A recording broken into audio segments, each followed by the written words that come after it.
This video will show you how to check in a guest for a particular room in a group reservation. Hotelogix lets you check in a selected guest. Let us see how. Right-click the reservation you wish to check in. Click View Details in the context menu that opens. The reservation opens in a new tab. Click the Enable Editing button to make any changes.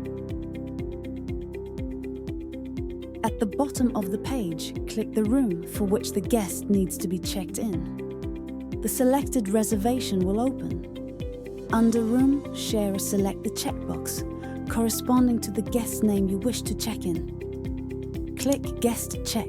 In note, the red color indicates the guest has not yet checked in.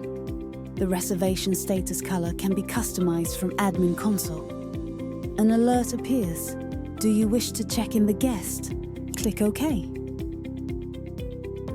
Click back to Group. Click the Save button to save the reservation. This brings us to the end of the video on how to check in a selected guest.